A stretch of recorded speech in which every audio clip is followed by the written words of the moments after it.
this specific workshop's all about how do I get my foot in the door with opportunities. This could be an opportunity for a job or an internship. It could be an opportunity to get mentored by somebody, to be an apprentice. It could be an opportunity just to learn from somebody else, to start setting up informational interviews and just building your network. Either way, this is about getting your foot in the door, because networking is not a transaction. It's not about, hey, I'm reaching out to you so that you can get me this. Like, don't get me wrong. Your end goal could be to ultimately land an internship, and that absolutely can happen, but that is not how it goes about. That's not how you go about doing it. You have to build a relationship. You have to build trust with somebody. You have to build a rapport with somebody. And you know what? It might come about. They might say, hey, my company's actually looking to hire somebody, or I know this person that you should connect with, and they make an introduction, and that leads to that next opportunity. You never know how this is going to work out, but the key is that you're not expecting it from the relationship. You're coming in grateful for whatever opportunity that can come about from this relationship with your mentor, and you make the most out of it. But I just want to say that our goal is about how do we get your foot in the door? How can we help you effectively make those relationships happen and get the ball rolling for you?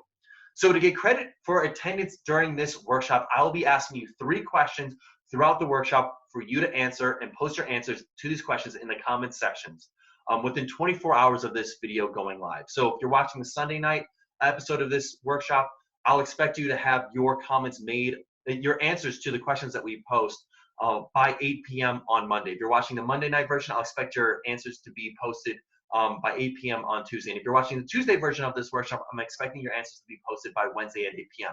After that, you will not get credit. Now, I'm not looking for a comment like, hey, my name is John Doe, I'm just checking in. That won't get you credit. I'm going to ask you specific questions during the workshop that I'm going to point out and say, hey, post your answer to this question below in the comment section. That's how I know that you will be watching, paying attention, and are engaged in the workshop. So I want to set proper expectations. This program will not guarantee you an internship. It will not guarantee you a job, getting promoted faster than your peers. Having that mindset will not lead to proper results. This is not a program that hands things on a silver platter. These are for students. This program is for students that want to take their career path and their career into the next level, to their college experience to the next level, because that's absolutely what this program can do for you. If you think like, hey, I'm going to sit back, do the bare bones minimum, not really like apply myself, you know, you're going to get the outcome that you put into it. But if you really apply yourself, you absolutely can get the outcomes that you want. I mean, I like to think about it as the law of attraction.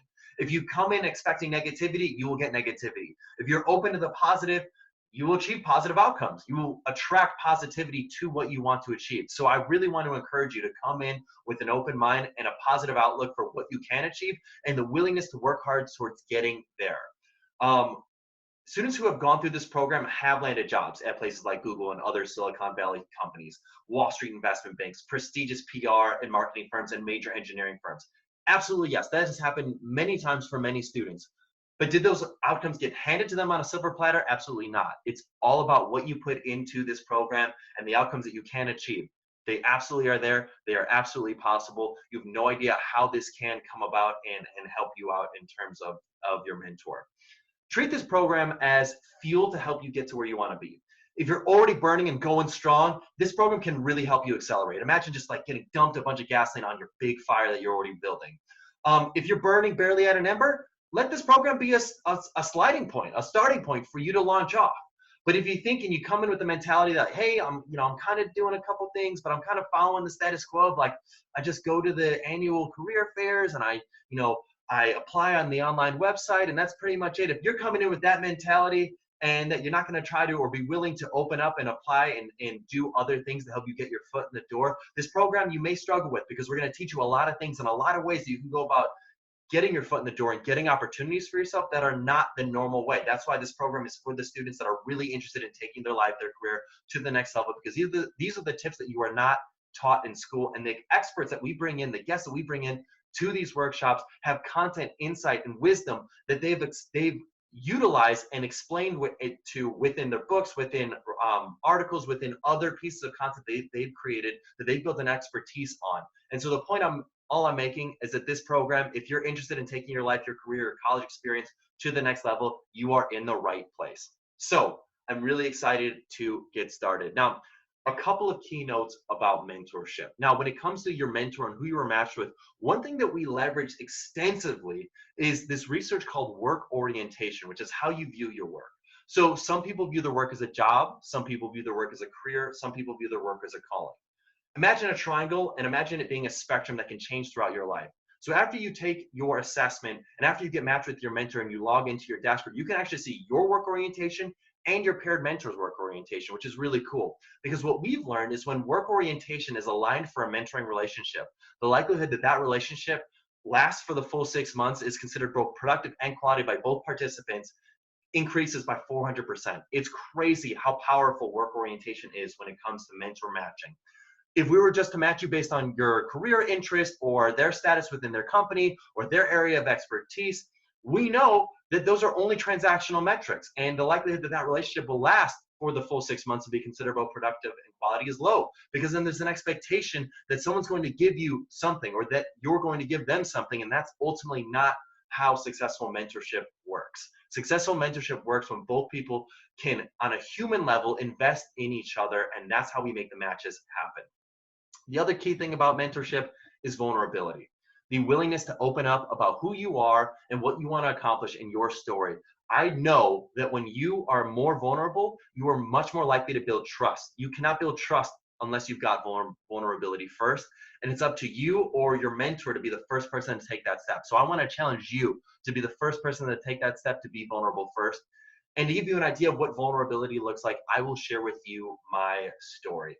Now, I'm passionate about mentorship. I'm passionate about mentorship because I needed mentors in my life. From age 15 to age 19, I was a drug dealer. And at the end of my freshman year at Indiana University, I got arrested in an undercover operation by the Indiana University Police Department. And I got 5 felony distribution charges. I was expelled from school and I had no idea what I was going to do with my life. And I mean, that hit me like a brick wall. I mean, up to that point in time in life, I thought success was you go to school, you get good grades, you get a job, and then somewhere along those lines, you find yourself, like as if it were puberty, it would just come to me. But that's not how life works. And I had to learn that the hard way. Because no one who I had known, no one who I had ever known that I ever thought was successful ever was a drug dealer. And so I had to accept either being a total failure or redefine my definition of success. And so I chose the latter. So I ended up enrolling in a program in St. George, Utah, to help me turn my life around. And that's where I really got exposed to the power of mentorship, both on a personal level and a professional level. On a personal level, really having personal mentors, people that are there for you, are so powerful. I don't want to ever discredit that, because I feel like sometimes when we're here, we're thinking about our professional outcomes, we don't realize how valuable mentors can be on our personal level and really what they can do for us. Because if they help you open your mind to what you can accomplish in your career or what you can accomplish as a person and in who you can emulate your life after, they can really show you something that you didn't actually even believe in yourself that you could accomplish. And I think that's so powerful. And that's really what they did for me. But on a professional level, they helped me really come to the grips with the fact that when you Google search my name when I was 19 years old, the first thing you saw was IUPD does drug sweeps for 8. And I'm one of the 8. I mean, there could not have been a bigger red X across my name when applying for any role. I mean, could you imagine that? Literally, any role I would apply for, I would have showed up with a big red flag. That is bad. So about a month after living in Utah, I flew back to Chicago. That's where my family's from, for the weekend to let them know my life's getting on track. On that flight, I'm sitting next to a guy. We start talking. He starts sharing with me about his life. I start sharing with him about my life. We hit it off. I take a keen interest in him. I'm actively listening. I'm sharing. I'm really trying to put myself into his shoes. And I'm really, most importantly, actively listening. I'm taking down notes. I'm following up on the things that he has to say. I'm really digging into his world because he loves to talk about himself. And I'm really playing into that. Well, it turns out he's the director of ground equipment for SkyWest Airlines. And by the time that plane lands, he offers me an internship on the spot doing financial analysis for SkyWest Airlines. Boom. Like right on the spot. What an amazing experience. I mean, he took me under his wing. He didn't care about my background. He didn't care about what I had gone through or where I was going or the fact that I may even go to prison sometime in the next year. He took me under his wing and gave me a shot. And that was huge. And that's really where the whole idea for Ambition in Motion came from, was like the fact that opportunities could come out of the blue, that they didn't come from just applying on a website and people putting your resume in a background check system and that, maybe you get spit out with this opportunity. I learned that opportunities could come from just putting myself out there, being vulnerable, and taking a keen interest in somebody else and actively listening to them. And so I think that's such an important story to share with you because it shows, my vulnerability, but two, it shows that opportunities can come from a wide array of places, and it doesn't matter where you're coming from, it matters where you're going. And if you believe that you can achieve what you want to achieve, you absolutely can achieve it, but you have to put in the work to go and get there, and you have to be willing to be vulnerable with people. Don't hold all your failures, your mistakes close to the chest because you think people will judge you. Put them out into the world because ultimately people will give you opportunities and they will believe in you if you let them. So that's something that's extremely important and extremely helpful for this workshop. Now that I've shared my story with you, I am excited for you to embark on your mentor relationship. And I hope that me being vulnerable with you, maybe it inspired you to be vulnerable with your mentor. Hopefully it gave you the confidence to be comfortable with your mentor. And at minimum, hopefully it just gave you the confidence to be comfortable with yourself and who you are and where you want to be and where you're going. Now for this mentor program, there are 3 keys to success in this program. That is honing your strategy, your story, and your state. Now I said those in reverse order of importance. And I'm going to elaborate a little bit about why each one of these are so important in terms of being successful in this program. In terms of your story, in terms of your state is your physical being, your physiology. Like, how are you physically right now? Are you like in a peak state? Are you ready to go? Are you jumped up, pumped up, ready to jam? Are you coming into this mentor meeting like, man, I'm about to take on the world and I'm ready to go. I'm excited. I'm amped up. Or are you hunched over? Are you in a bad body language, bad posture, in a bad mood? Something bad happened during the day. You're tired, exhausted, stressed out, whatever. If you're coming in with a negative state, I can promise you're going to have a bad relationship. Your first impression is everything. Your first impression is everything. If you come in a negative attitude because you've had a bad day, I can promise you the relationship is not going to get off to where you want it to be. But if you come in with high energy, you come in like, hey, I'm pumped, I'm excited to learn from you, I'm excited to learn your story, I'm excited to ask you questions, I'm excited to share knowledge with you and have you ask me questions, I'm excited for this relationship to begin. If you come in with that mentality, you will have a great and positive first impression. Now, there's a couple ways that you can go about doing this. One way, and my favorite way to go about getting yourself into a peak state physiologically, is to get up, shake it loose, and yell at the top of your lungs. I know it sounds crazy to do something like this, but I want you to do it right now while you're watching this video. I don't care if you're in your dorm room. I don't care if you're in your house. I don't care where you're at. I want you to stand up, and I want you to shake it loose. I want you to shimmy. I want you to let it go. I want you to scream at the top of your lungs. Just go, yeah! Just let it loose. Let it out. Let it go. Because here's the thing, when you do this, you're releasing endorphins in your brain that make you feel excited, that make you feel energized, that make you feel good, that make you feel confident, that make you feel like I am here and ready to take on the world. And when you do this, you get yourself into a state ready to be in a good mood, to leave a good impression. So I don't care what's going on with your world. If you get yourself into a state physiologically conducive to being successful, get your body language on point, you are going to be successful. Promises on that. The next key is your story. So what is the story that you tell yourself? If you tell yourself a story like, oh man, I'm an introvert, so I couldn't possibly be good at networking, or I couldn't possibly be good at socializing or being around other people. Or if you tell yourself, I'm an extrovert, I'm crazy around people, I can't even handle it right now, I'm nuts. I can't even contain myself when I'm around people. I'm just like a blabbermouth. I have word vomit. I just let things fly like crazy. If you tell yourself these stories for why you will or won't be successful, that will become a self-fulfilling prophecy. So back to what I was talking about when I said the law of attraction. If you believe that you can be good at something, you will be good at something. I promise you that. But the key is you have to believe it. And the second thing is you have to practice it, because networking is a skill, like shooting a basketball or knitting a quilt. The more you practice, the better you get. So if you think, oh man, I'm an introvert or I'm an extrovert, which makes me bad at networking, you're not going to practice networking, which is going to reinforce you being bad at networking.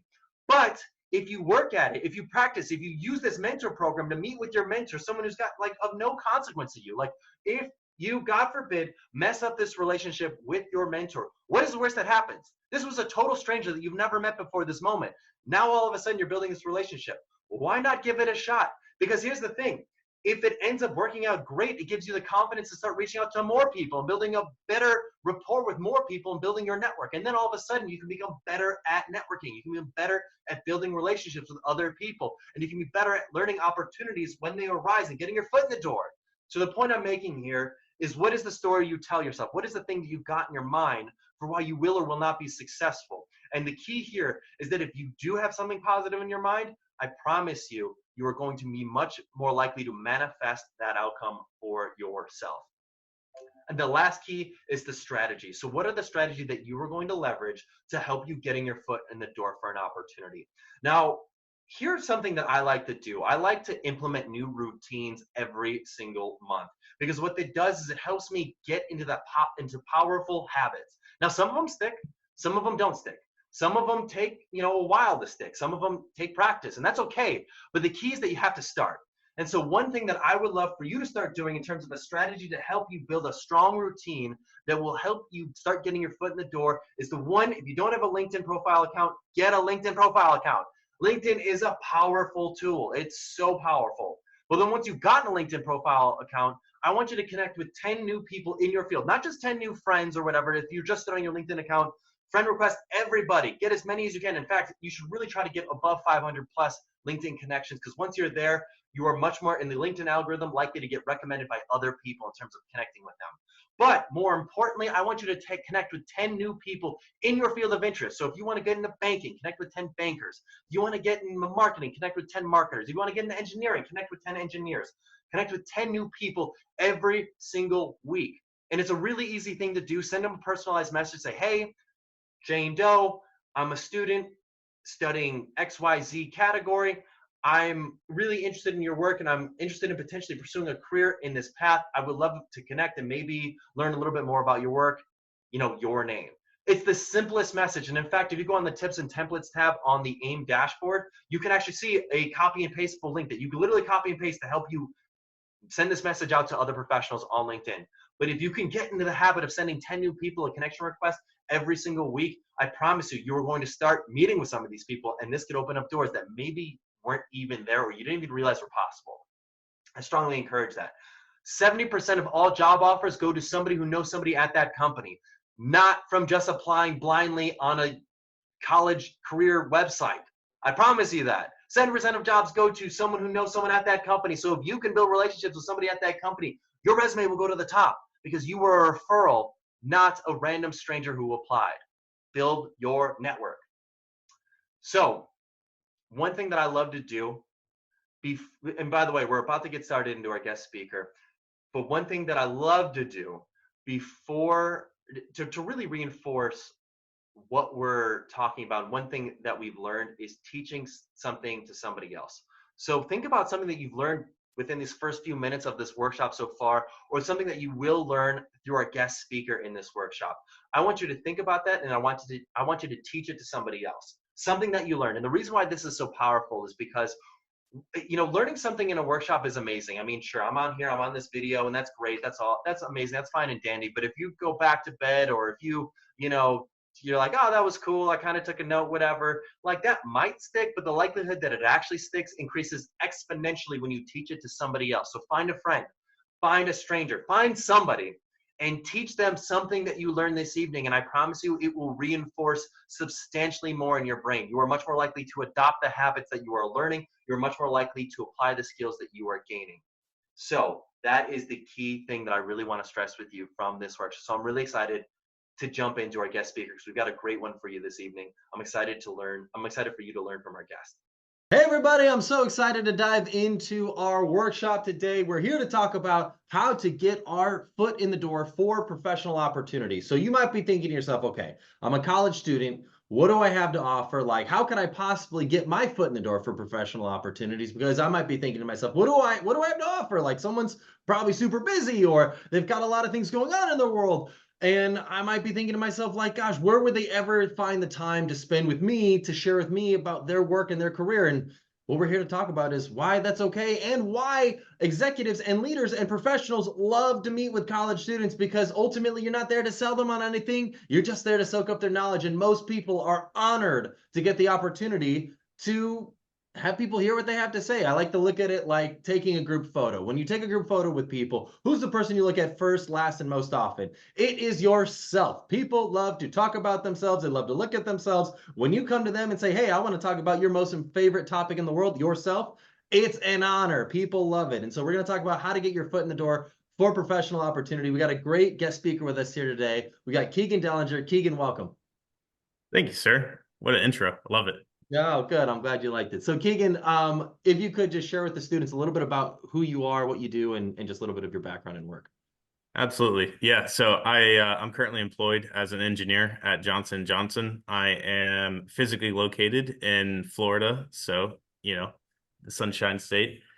I've been with J&J for about 10 years, and my background is in mechanical engineering. So I like to say I got lucky on the first try, and I've been with J&J since I graduated, which is been a dream, frankly. That's cool. So, tell me about that. When you first got involved with Johnson and Johnson, how did you get your foot in the door? Like, how did you connect with the recruiter? How did you connect with the Johnson and Johnson team? Like, what did you do to set yourself apart? Yeah, so for me, I had sort of the advantage of knowing that J&J existed, because I'm sure a lot of people, it's a big ocean out there, a lot of different potential employers after you graduate. So I was from the city in which I am now employed, so it's one of the major employers from the city, and I've always like heard from different people it was a great company to work for. So I knew it was on my target, and I will be honest with you, it was not an easy road there, and it was I had to work for it. And what I mean by that is, so I graduated in the typical timeline, right? May I graduated, and just kind of applying to all the different jobs, kind of cold turkey, as you will, and not getting a lot of movement there. And I finally got an interview and applied to like basically any job that opened up at this particular site, because it was kind of my target site. And I finally got an interview, and dude was super nice, but wasn't a good fit for me. And the other thing I'll say too is uh this is a big lesson I had kind of going through the process and sort of reflecting on it. At the time, I saw a rejection for a job as like a reflection on myself, as a like, I'm a bad candidate. And what I know now is what people are looking for is personality traits. Like you've graduated college, I'm assuming, when you're applying to these jobs, like you've got the credentials, you got the interview. It means they believe in your technical skills or your certain qualifications. Really what they're looking for is, does your personality fit for the like specific role that you're applying to? That was something that was really like eye-opening for me, because that rejection is probably a good thing, because if they see something that was bad in me for that fit, then I would have been a poor performer in that role. So it's a double benefit for both people to not lock you into that bad role. But anyhow, so getting back to like the foot in the door, it once I got that interview, I got his number, or not his number, but his email, and it was just like, listen, any job openings of, let me know. And eventually it connected and clicked, and here I am 10 years later. Let's talk about the preamble to all that. Did you have an internship while you were in college? I did, yeah. So I had a internship with a a very small medical device company that no like doesn't exist anymore. Okay. But I Yeah, mean, I think what's powerful within that is that you had some experiences that were relevant to Johnson& Johnson, obviously medical devices, a variety of other things, Johnson& Johnson makes, but there were some relevant experiences that you had on your resume going into that. So you had yep. this interview, you're like, you liked the guy, you thought you had a really good conversation with him, but you determined you weren't for a fit for the role. How did you determine that? What was the role for? Like, I mean, maybe you can't remember all the key details there, but I'd be Yeah. curious to know, like, I don't know, if I'm a hungry college student and I'm gung ho on getting into Johnson and Johnson, I'd probably take a job as a janitor if my goal is to get my foot in the door. I'm trying to take whatever job I can get. What did you determine about that role that you were like, you know what? That's not the role for me? Yeah, and just to clarify, I didn't make that determination. He made it for me.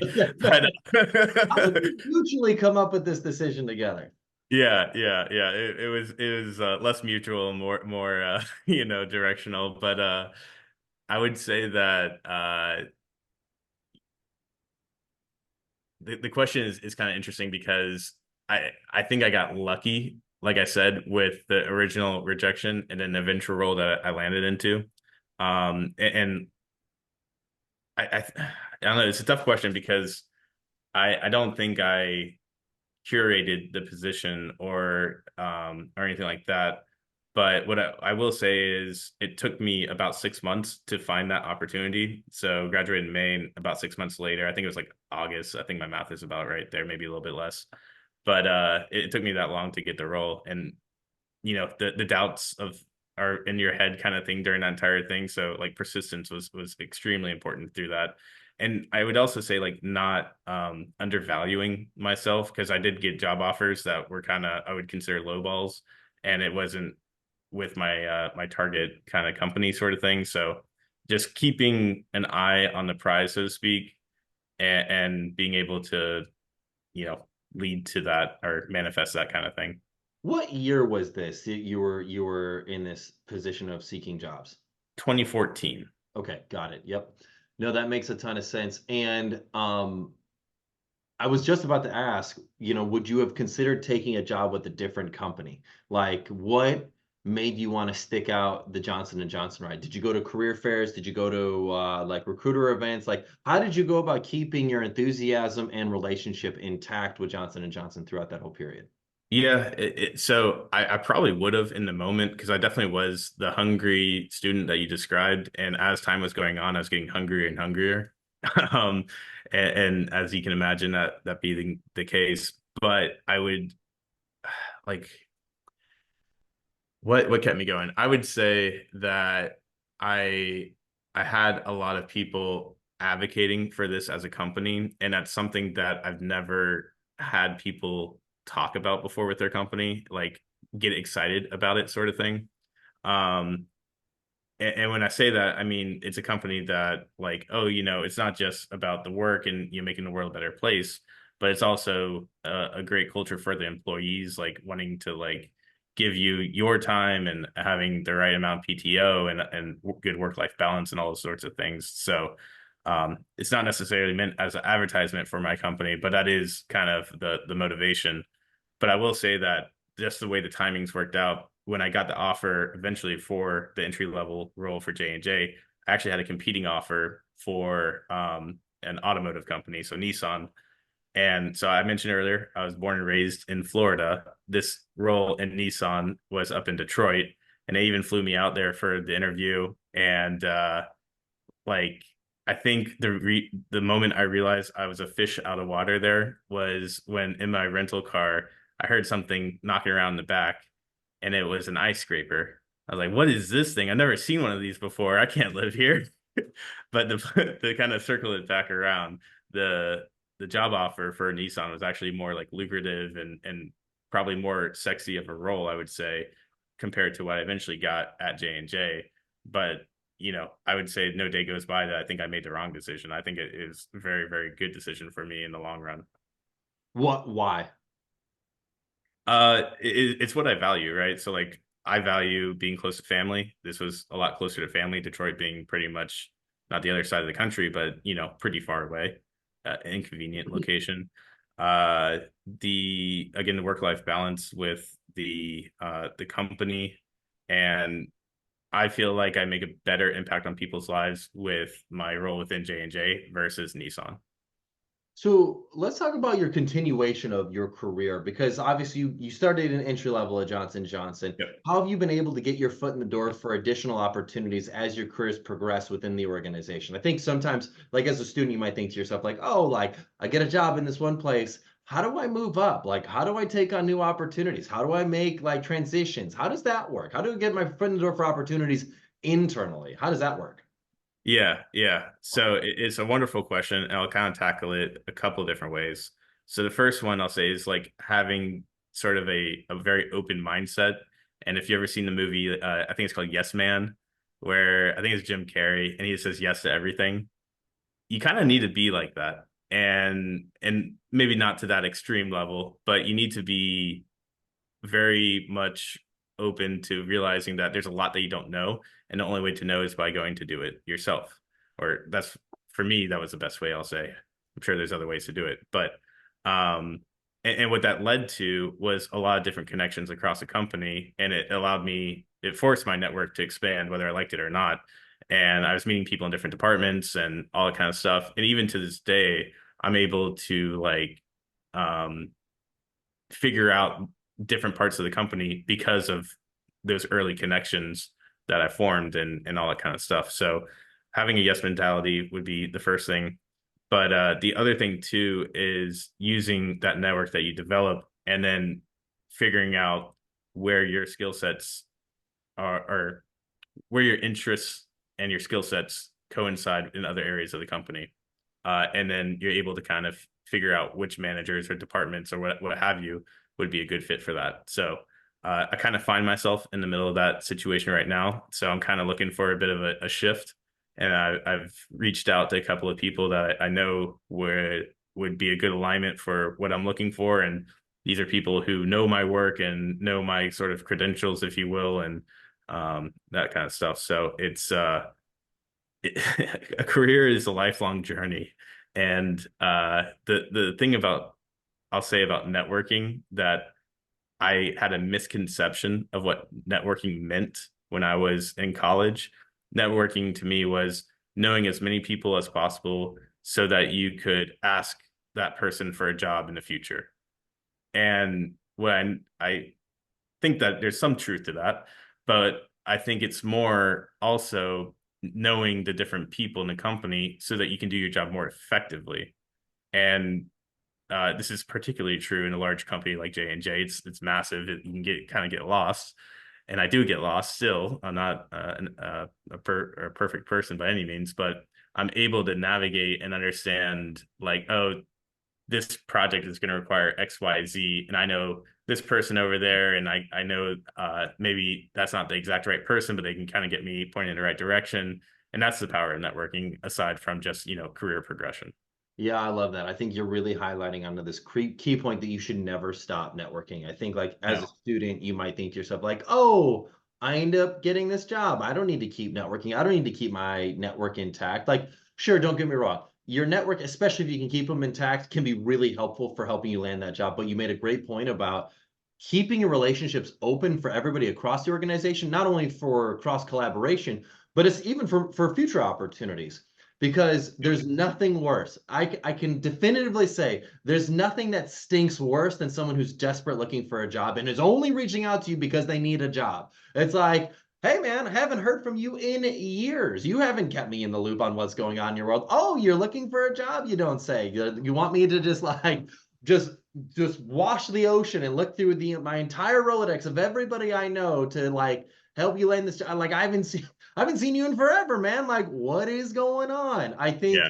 if you are a college student and you're thinking to yourself, cool, once I have the job, I'm set, wrong. You will never stop networking. You'll never stop networking. So I'd love to ask the students a question. Post in the comments section, what have you done, or what would you like to do over the next couple of months to get your foot in the door for professional opportunities and expand your network? Post in the comment section. I'd love to learn a little bit more. So let's talk about this fear of rejection, because I think that's the big kind of hurdle for a lot of students, is like, okay, how do I go about, like, what if they say no? Or what if, like, I reach out, I don't hear a response back? Or like, what if I send them an email and then they blast it to everybody at their company to say, never reach out or talk to me ever because I reached out to this one person at the company? How does that ever happen? No. In short, so I would say that the fear of rejection, I would call it a spectrum, just like like fear of public speaking. Like they're gonna have some people who are probably gonna be more remiss, and some people are gonna not even understand what you're talking about when you talk about fear of rejection. I definitely lean on the side of like more fearless. So this is not something I like overly struggled with. And back in like 2014, I when I was job hunting, I did not leverage LinkedIn, it was kind of, I think, a bit early in its life cycle at that point, and not as mainstream as it is today. So that, in hindsight, that was a tool I did not utilize as much as I should have. I just use it as like a job searching function, but you should use it as a networking function too. And I've actually had people, I was hiring for like an associate engineer, which is an entry level role. And I posted it, and I had several people reach out to me, like message on LinkedIn. They're like, "Hey, Kegan, I saw you posted this. I'd love to learn more about it." And you know, LinkedIn, you have all these metrics, and it had something like over 1,000 unique viewers. I had two people directly message me. And I can tell you, I definitely paid more attention to those two people who directly messaged me. And even one of them said, "Hey, I'd love to like set up a call with you." And I was like, "Yeah, sure, I'd love to." And, I had a 30-minute conversation with that person. It wasn't a good fit, but, now that person knows me, I know them, and, we're better off for it. And it's a very small investment in time. Like 30 minutes is not a lot. And it doesn't need to be 30 minutes. It could be 10 minutes, 15 minutes. And, people are pretty receptive to that, generally speaking. And if they're not, that's, they can go kick rocks. It's their problem. It's not your problem. But like, it is a bit of a numbers game, I would say. But I would say also, you're the worst case scenario is nothing happens. Like that's literally the worst case scenario as far as I'm concerned. I don't think there's a world where people are, making memes out of messages that you're sending or anything like that. So I think you're safe on that side. But yeah, I mean, it go for it, say yes, and never look back. No, I love that. I think you're hitting on a really great point, which is that you got nothing to lose. And also, LinkedIn is so powerful. I live on LinkedIn. By the It way, is. students, if you're watching this, you should connect with me on LinkedIn. I'll accept you. Please, like, don't hesitate to send me a connection request. But if you're thinking to yourself, like, okay, here's a leader, here's a business leader, here's a CEO, here's someone that I would love to get to know. I would say go after it, send it out. You got nothing to lose. The message I would use is, hey, John, Jenny, Shelby, Joey, whatever their name is. I'm a college student interested in pursuing a career in XYZ industry. I'd love to connect with you on LinkedIn. Bam. That's it. That's the message. That's it. It's that simple. Copy and paste, send it out to as many Yep. leaders or people in that industry as you like. And don't be afraid to go high. I am a huge advocate for shooting for the stars. You got nothing to lose. You may end up meeting the CEO, the chief operating officer. You might meet a C-suite level leader for a major organization. Why? Back to what I was saying before. People love to talk about themselves. When you're not there to sell them on anything, you're just there to soak in information. People feel honored that you'd reach out to them. They want to mentor you because you are a college student, and you're one of the only people that were willing to do that. Like you might, I'm telling you right now, there might be hundreds of students watching this right now. I can tell you, be the 10 to 20 that are actually going to apply this and use it. Like not everybody goes out and does the things that you should be doing from a networking perspective. If you're one of the 10 to 20 that do it, you are going to be leaps and bounds ahead. So go ahead, reach out to people, shoot for the stars, send them messages on LinkedIn. LinkedIn has been like the great equalizer because everybody's accessible. You got nothing to lose. And you never know what happens.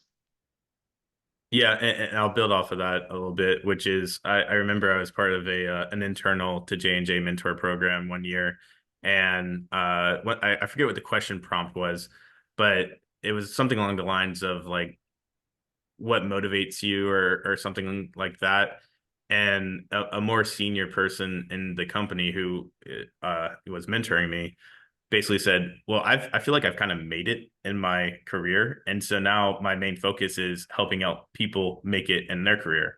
And I was like taken back by that, frankly, because I just kind of assumed everyone was out for their own benefit, and it was like really cool to see someone who was like actively trying to find ways to help out people like early mid career. So I'll interject there. I will still argue that people are still out for their own benefit, but what benefits them changes over time. For oh, that's a that fair point. person, it might Yeah. be going to the country club to say, I've been mentoring some college students lately. So he can, say to his fellow guy friends or friends or whatever at the country club that he spends time giving back to helping people out. Maybe that's the way he boosts his ego. Yeah, yeah. You take whatever advantage you can get, whatever it might be. If you can get the time, you can get them to spend time with you. You can get them to advocate for you, sponsor you, mentor you, whatever. Take advantage of it. People have their own motivations for a variety of reasons. Some of it altruistic, some of it self-serving, whatever it may be. And you know what? If you are the recipient of some of that positive goodwill, you might as well take advantage of it however you can get it. Yeah, and to connect that full circle. So the lady who I just mentioned, who was like, I'm here to like mentor people, and that's like my main focus. So she is now in a position to help influence some of my projects to become successful. And so because I said yes to that mentor program, connected with her early on, found out that she was, an advocate for kind of early mid career, which believe it or not, I do fall into the mid career now, even though it like 10 years sounds like a long time maybe to some of the folks, but it is by definition mid. And so like it's really cool. So now I already know like where her motivations lie and how to kind of interact with her a little bit better and all that kind of stuff. So it builds up on it itself kind of thing. Yeah, no, I love it. I want to take a moment to ask the students a question. Post in the comment section, who is one person you would love to network with, to build a relationship with? Like, who's like an aspirational shoot for the moon kind of like person you would love to know on a personal level and have mentor you? Post in the comment section. I'd love to learn who is someone you would love to connect with, network with. Post in the comment section. I'd love to learn more. So, Kegan, Bonus points if you put my name. what was that? I said bonus points if you put my name. Now, bonus points if you put Keegan. That's so funny. Yeah, So why do professionals like helping students? Why do professionals find it like I think some students still are like scratching their heads. I know when I was a student, I certainly scratched my head like, why the heck would this person get back to me? Why the heck would this person even want to meet with me? I've met so many cool executives and C-suite level leaders, especially when I was a college student, and I never understood why. In your perspective, why do these leaders love to help students out? So I think the first, there's two reasons in my head. The first one is what you had already touched on, which is people like to talk about themselves. And there's probably a bit of braggadociousness that goes into that. It's like, oh, there's this young person and I can like highlight all the wonderful successes and things like that. But the other thing too is like, for me, it's because I've been there before, like I have been that student. I've gone through the struggles of trying to find a job. And I kind of mentioned it earlier. There's a lot of blind sites or blind spots rather when I was doing that. And you don't want people to struggle and you want people to succeed. And so if I can help someone see some of their blind spots in this like critical step in their life, I'd love to be able to do that. And I like to think I have done that in several cases. So, um, short and sweet there is just because we've all been there and, no one likes to see other people struggle. Yeah, no, I like it. Let's talk about informational interviews for a second. Did you use informational interviews in your just process of gathering information and understanding what career path you wanted to pursue?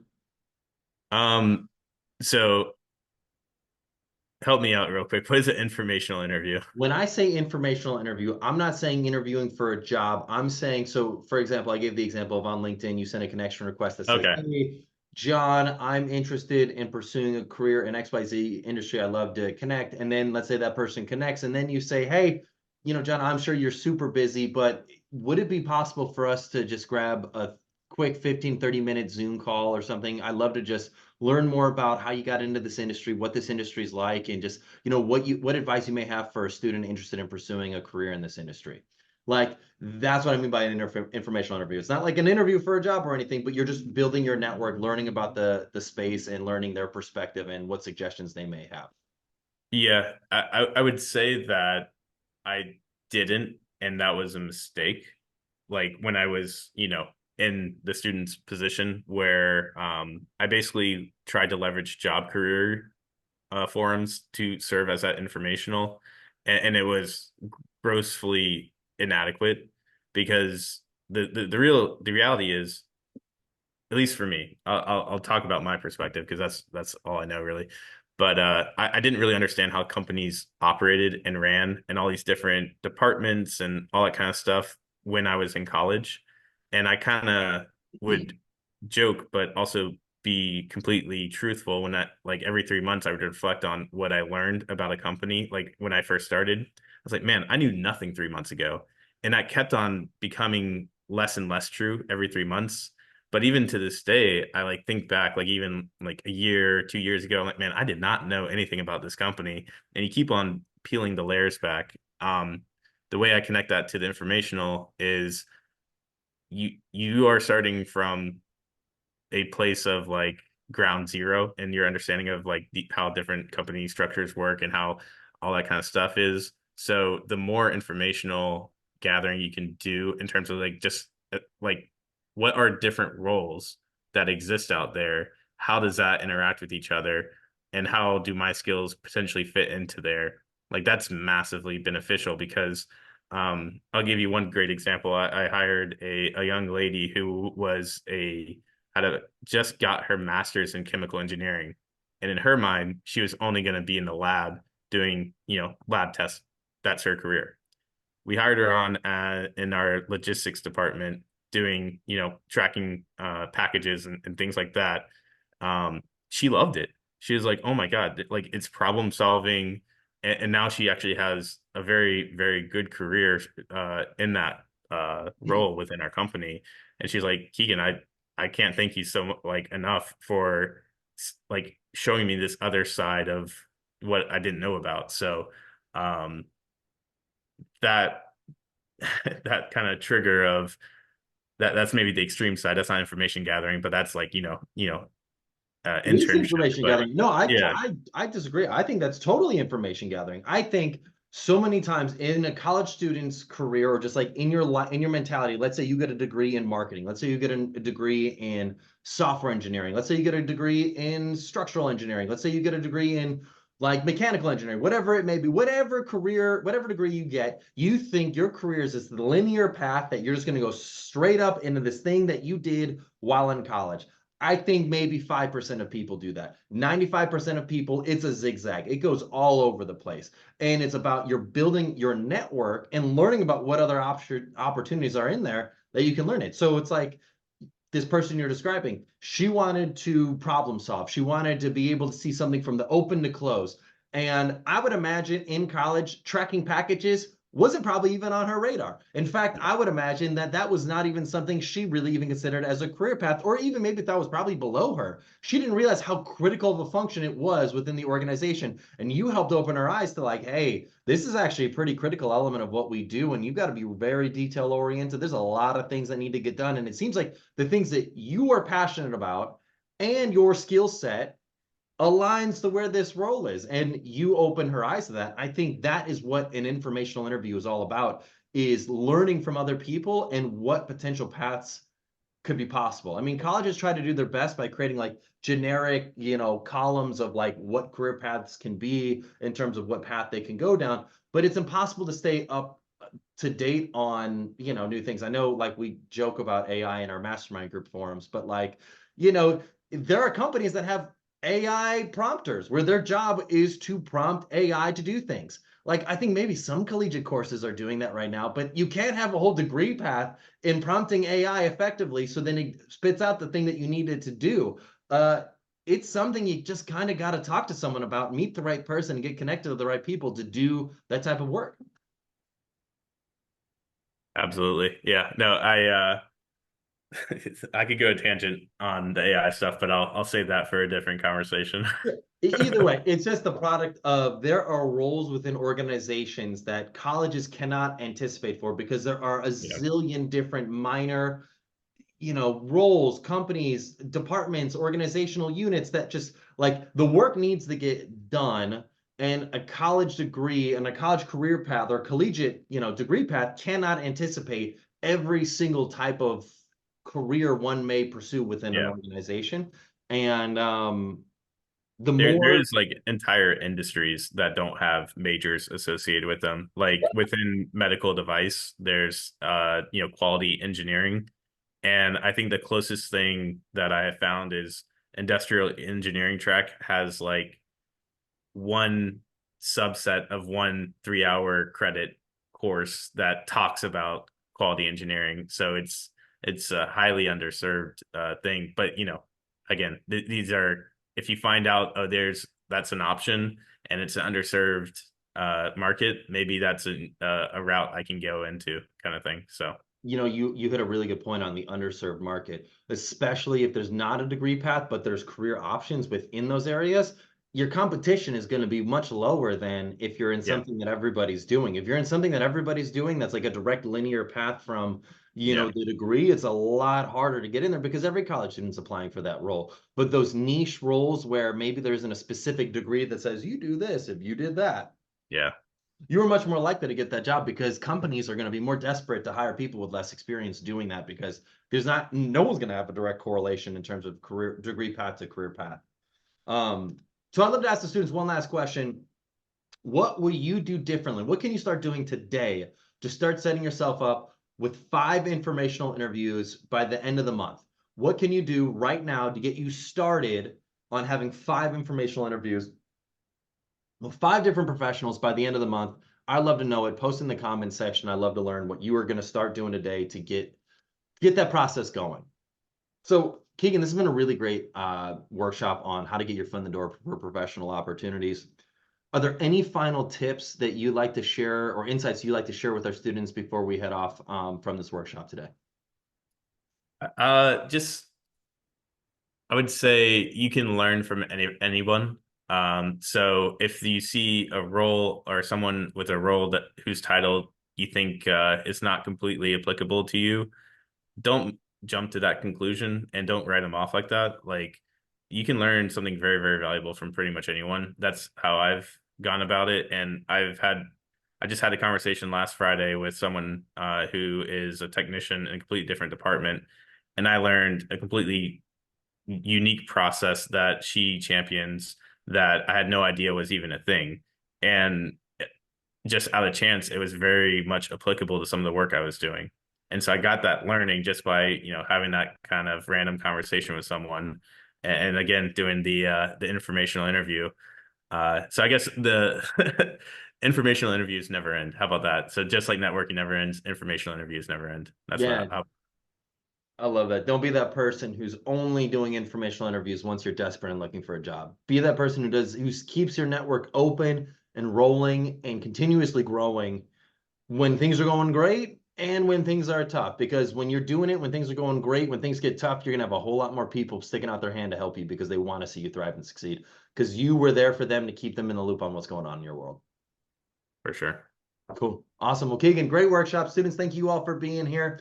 Have a wonderful rest of your day. See you all in the next workshop. See you, everybody.